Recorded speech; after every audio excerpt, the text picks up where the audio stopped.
Et salut à tous, c'est Guigui, j'espère que vous allez bien. Aujourd'hui, on va voir comment diviser une page en deux sur Word. Autrement dit, comment insérer des colonnes. Alors pour ce faire, on est tout de suite parti sur Word. Et nous voilà sur mon fameux document, que je veux diviser en deux parties. Pour l'instant, par défaut, on voit que ma page est en une seule colonne.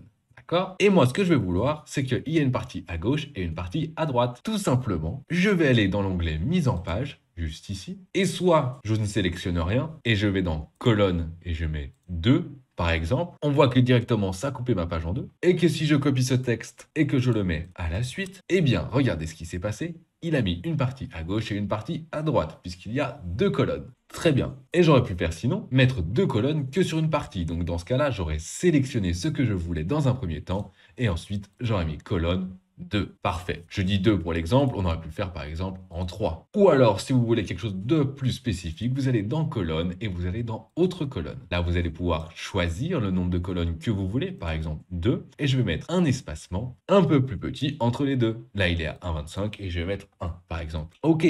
Donc là, ça va modifier logiquement les deux colonnes. Si jamais j'avais voulu une ligne entre les deux, eh bien tout simplement, j'aurais coché ligne séparatrice. On voit bien l'aperçu à chaque fois. Et on voit également que c'est appliqué au texte sélectionné. Si j'avais voulu une colonne plus grande à gauche que à droite, j'aurais décoché largeur de colonne identique. Et par exemple, j'aurais mis celle-ci à 6 et automatiquement, celle-ci serait passée à 9. Donc celle de gauche est plus petite que celle de droite. Ok, voilà le résultat. Si je voulais que ce soit à chaque fois de la même taille, rappelez-vous comment on fait ça. Eh bien tout simplement, je serais allé dans Accueil et j'aurais justifié mon texte. Voilà, ça aurait fait quand même quelque chose de plus professionnel. Et d'ailleurs, ici même dans l'onglet Accueil, je vous conseille toujours d'activer ce Afficher tout pour voir un petit peu là où on en est. Regardez, ici, c'est la fin de ma colonne et non pas la fin de ma page. D'ailleurs, je vais vous remontrer quelque chose. Ici, on a mon texte en une seule colonne et je vais vous montrer. Je vais le remettre en deux, d'accord? Et là, je vais vouloir dire que le texte qui arrive, je vais le mettre non pas dans ma colonne de gauche, mais dans la colonne de droite. En gros, je vais vouloir insérer un saut de colonne. Comment faire ça? Tout simplement, je vais aller dans Mise en page. Dans Saut de page, je vais cliquer sur la petite flèche à droite et là, je vais aller dans Colonne. J'appuie dessus et regardez ce que ça m'a fait.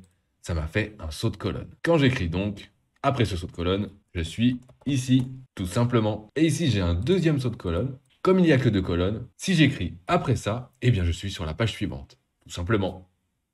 Voilà pour ce petit tuto express sur comment modifier le nombre de colonnes de votre document Word, ou autrement dit, comment diviser votre page en plusieurs parties. J'espère que cette vidéo t'a plu, et si ce genre de vidéo t'intéresse, n'hésite pas à aller parcourir mes playlists, j'en ai plusieurs qui peuvent t'intéresser. Notamment, j'ai toute une partie sur Pix pour comment progresser dans toutes les compétences au niveau maximum. N'hésite pas à mettre un thumbs up pour me soutenir, à aller t'abonner à la chaîne si c'est pas encore fait, et moi, je te dis à très vite.